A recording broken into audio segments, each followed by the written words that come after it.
Good morning students. हम अभी देखेंगे कक्षा 7वीं का विषय विज्ञान। इसमें अध्याय 10 देखेंगे। अध्याय 10 क्या है? सजीवों में श्वसन। तो सजीवों में कैसे श्वसन होता है इसके बारे में अपन पिछले देखे थे, उसमें पिछले अपने वीडियो में कि जब हम श्वसन करते हैं तो हमारे नाक में क्या होता है, 2 श्वसन छिद्र होता है जिसमें क्या रहता है, श्लेष्मा और छोटे छोटे बाल पाया जाता है जो वायु में उपस्थित छोटे छोटे कणों को क्या करते हैं, छोटे छोटे कण बैक्टीरियाओं को क्या करता है, वो छानने का काम करता है। फिर वो फिल्टर होकर वो हवा जो है हमारे श्वास नली से होते हुए श्वसनी में आता है। फिर श्वसनी जो है 2 भागों में बट जाता है, ठीक है। और हमारा जहाँ पर हमारा फेफड़ा रहता है उस कक्ष को क्या बोलते हैं, गुहा कहते हैं, है ना। तो फेफड़े में क्या पाया जाता है, वायु कोश पाया जाता है। इन्हीं वायु कोश में जो है हमारा वायु जो है आकर भरता है ना। अब उसके बाद क्या होता है, डायफ्राम और पेट के नीचे एक क्या होता है, खाली जगह पाया जाता है जिसको मध्यपट कहते हैं। यह मध्यपट क्या करता है, हमारी श्वसन क्रिया में क्या करता है, सहायता करता है। फिर हमने ये भी देखा था कि श्वासोच्छ्वास किसे कहते हैं। तो भाई सांस लेना और सांस लेने की क्रिया और सांस छोड़ने की क्रिया को क्या कहते हैं, श्वासोच्छ्वास कहते हैं। तो श्वास में किस प्रकार डायफ्राम जो है उसको सहायता करता है, इसको अपने पिछले में देख लिया था। अभी देखेंगे अन्य जंतुओं में श्वसन। अभी तो मनुष्य में देखिए, मनुष्य में श्वसन किसके माध्यम से होता है, किसके माध्यम से होता है, फेफड़े के माध्यम से, ठीक है। अब यहाँ पर देखेंगे अन्य जंतुओं में मछली का देखेंगे, मछली में किस प्रकार का श्वसन होता है। तो मछली में श्वसन उसके गलफड़े के माध्यम से होता है ना। मछली में श्वसन किसके माध्यम से होता है, गलफड़े के माध्यम से। देखिए कैसे होता है। क्या आप जानते हैं कि गाय, भैंस, सांप, छिपकली आदि पक्षी में हमारी तरह ही फेफड़े प्रमुख श्वसन अंग होते हैं, है ना। गाय हो गया, भैंस, सांप, छिपकली, मछली, इसमें जो श्वसन जो क्रिया होती है हमारे तरह होती है, फेफड़े द्वारा होता है, ठीक है। लेकिन जो जलीय जंतु है जैसे कि मछली, इसमें श्वसन क्रिया किसके माध्यम से होता है, किसके माध्यम से होता है, इसमें श्वसन क्रिया गलफड़े के माध्यम से होता है। कैसा होता है देखिए, आपने देखा होगा कि मछली बार बार मुंह खोलती है और बंद करती है ना। आपने देखा होगा तालाबों में, नदियों में मछलियां जो है पानी में तैरती है तो बार बार मुंह खोलती है, फिर मुंह को क्या करती है, बंद करती है, फिर बबल्स भी निकलते देखा होगा आपने। इनके मुंह के दोनों ओर ढक्कन होते हैं। मुंह के दोनों ओर क्या होते हैं, ढक्कन। जैसे कि हमारे मुंह में क्या होता है, होंठ होता है ना, ठीक उसी प्रकार इनके मुंह में दोनों ओर क्या होता है, ढक्कन होता है। इन ढक्कनों की भीतरी लाल गलफड़े होते हैं। अच्छा सुनिए, ये ढक्कन किसको बोला जा रहा है, होंठ को नहीं। ये जो इसका ये होता है ना, ये जो हिस्सा होता है जो ढक्कन के सामान होता है, इसको ऐसे खोल के अगर देखेंगे तो ये गलफड़े हमको लाल लाल दिखाई देता है ना। तो दोनों ओर क्या होता है, ढक्कनों जैसे संरचना होता है जिसके अंदर गलफड़े जो है, गलफड़े को क्या बोलते हैं, गिल्स कहते हैं इंग्लिश में ना। गिल्स जो है दिखाई देता है। ये मछली में श्वसन अंग होते हैं। मतलब मछली जो है इन्हीं गलफड़ों के माध्यम से क्या करते हैं, श्वसन करते हैं।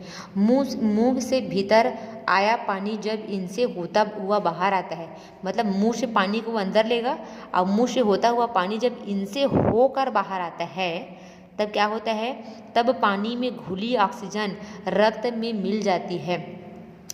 देखो पानी किससे मिलकर बना होता है, पानी क्या होता है, HO2 होता है ना। H मतलब क्या हो गया, तुम्हारा हाइड्रोजन हो गया, यानी कि हवा हो गया, ठीक है। H, ठीक है। O2 वो क्या है, ऑक्सीजन है। तो ऑक्सीजन में क्या मिला रहता है, एयर, वायु मिला रहता है। और इन्हीं वायु का उपयोग क्या करता है, ये ऑक्सीजन क्या है, वायु है ना। तो इन्हीं वायु का प्रयोग क्या करते हैं, ये श्वसन क्रिया में करते हैं। तो जैसे ही पानी जो है इनके मुंह से होता हुआ गलफड़े से जब बाहर आता है तो पानी में स्थित जो ऑक्सीजन की मात्रा रहता है उन्हीं का प्रयोग जो है ये उसको कौन सोखता है, ये गलफड़े, इन्हीं के माध्यम से क्या करते हैं, वो श्वसन करते हैं।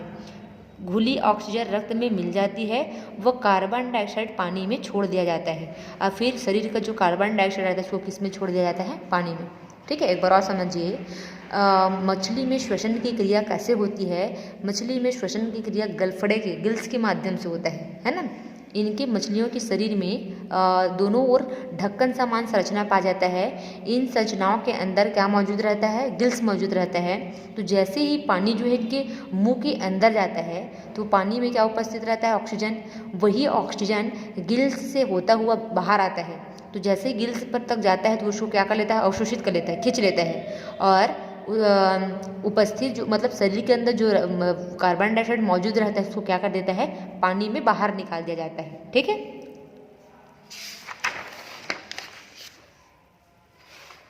आगे देखेंगे, तितली, तिलचट्टा, मच्छर आदि के शरीर में श्वसन नलियों का जाल जैसे फैलाते हैं। इनके शरीर में हमारे तरह गिल्स है ना, मतलब मछलियों की तरह गिल्स, हमारे तरह फेफड़े सब नहीं पाया जाता है। उसके अंदर क्या पाता है, श्वसन नलियाँ जो है जाल की तरह फैला होता है, जो शरीर के बाहर छोटे छोटे छिद्रों द्वारा खुलती है। इन्हीं की सहायता से ये जीव क्या करते हैं, श्वसन क्रिया करते हैं। सरल जलीय जंतु जैसे कि अमीबा, हाइड्रा शरीर की सतह द्वारा जल में खुली ऑक्सीजन अवशोषित कर लेते हैं जब ये कार्बन डाइऑक्साइड को बाहर छोड़ते हैं। अच्छा, अब अमीबा, हाइड्रा इसके बारे में बात करेंगे तो जल में खुली ऑक्सीजन, जल में जो घुली रहता है ऑक्सीजन, मैं बताइए ना भी मछलियाँ जो जितनी भी जलीय जीव जंतु वो क्या करते हैं, जल में उपस्थित ऑक्सीजन का प्रयोग करते हैं, तो इनको अवशोषित कर लेते हैं और शरीर में जो कार्बन डाइऑक्साइड बना रहता है उसको क्या कर देते हैं, बाहर कर देते हैं। क्या आपने कभी सोचा होगा कि केंचुआ गीली मिट्टी में क्यों रहता है? क्योंकि वो जो है उसका शरीर जो है ताप के प्रति संवेदनशील होता है, वो ताप को सहन नहीं कर पाता। क्यों नहीं सहन कर पाता? क्योंकि जो त्वचा होता है वो बहुत ही क्या होता है, मुलायम होता है, उसको वो एब्जॉर्ब नहीं कर पाता है ना।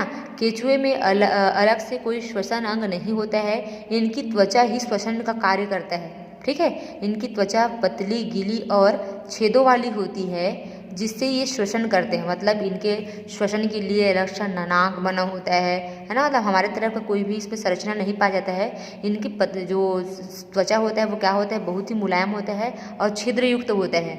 उन्हीं छिद्रों से क्या करता है, वो ऑक्सीजन को ग्रहण करता है। उसी तरह जोंक बोल रहे हैं, जोंक भी क्या होता है, मेढक भी त्वचा द्वारा ही क्या करते हैं, श्वसन करते हैं। इनमें भी विशेष प्रकार का श्वसन अंग नहीं पाया जाता है, ये त्वचा के माध्यम से ही श्वसन करते हैं। परंतु मेढक जब भूमि पर आता है तब फेफड़ों द्वारा श्वसन करता है। अब देखो, अब मेढक क्या है, यहाँ पर उभयचर प्राणी है, जल में भी रहता है और वायु में भी, स्थल में भी रहता है, जल में भी रहता है। तब जल में जब रहता है तो त्वचा के माध्यम से श्वसन करता है, गलफड़े के माध्यम से इसमें गलफड़ा नहीं होता है। ये जल में रहता है तो त्वचा के माध्यम से करता है, और जब स्थल में आ जाता है तो किसके माध्यम से करता है, फेफड़े के माध्यम से। हमारी तरह इसमें भी फेफड़ा होता है ना, ये फेफड़े के द्वारा श्वसन करते हैं। ठीक है, अब फिर आगे बढ़ जा रहा है पौधों में श्वसन। अब पौधों में श्वसन कैसे होता है, सभी पौधे जंतु की द्वारा श्वसन में वायुमंडल में उपस्थित ऑक्सीजन गैस को क्या करते हैं, ग्रहण करते हैं और कार्बन डाइऑक्साइड को रिमूव करते हैं, है ना। किसको अवशोषित करते हैं, ऑक्सीजन को, और कार्बन डाइऑक्साइड को क्या करते हैं, छोड़ते हैं। तो पौधे की सतह पर असंख्य छोटे छोटे छिद्र होते हैं। पौधे की जो पत्तियां होती है ना, उनके सतह पर छोटे छोटे क्या पाए जाते हैं, छिद्र पाए जाते हैं। इनको जब अपन सूक्ष्मदर्शी से अवलोकन करते हैं तब इस प्रकार की संरचना दिखाई देती है। हमारे खुली आंखों से ये सब संरचना नहीं दिखता है। ठीक है, इन छिद्रों को स्ट्रोमेटा कहते हैं। इन छिद्रों को क्या करते हैं, स्ट्रोमेटा कहते हैं।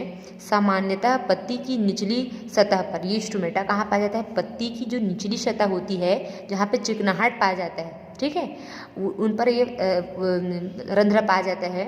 इन्हीं रंध्रों द्वारा ऑक्सीजन व कार्बन डाइऑक्साइड का आदान प्रदान होता है। जल वाष्प, आपने देखा होगा ठंडी के दिन में पत्तियों में, मतलब जितने भी पेड़ पौधे हैं उसमें पानी जो है मौजूद हो जाता है, वो क्या है, जल वाष्प है ना। जैसे कि हमारे शरीर से अतिरिक्त जो पानी रहता है वो मूत्र के माध्यम से, पसीने के माध्यम से शरीर से रिमूव होता है, उसी प्रकार इनके शरीर में जो अवशिष्ट पानी रहता है वो जल वाष्प के द्वारा जो है रिमूव होता है। ठीक है, आपने बड़े वृक्ष के मोटे तने को भी देखा होगा, इनकी ऊतकों को भी श्वसन करने के लिए ऑक्सीजन की आवश्यकता होती है। इनके लिए छाल में कई रंध्र होते हैं जिन्हें वातरंध्र कहते हैं। छाल में जो रंध्र पाए जाते हैं इसको क्या बोलते हैं, वातरंध्र।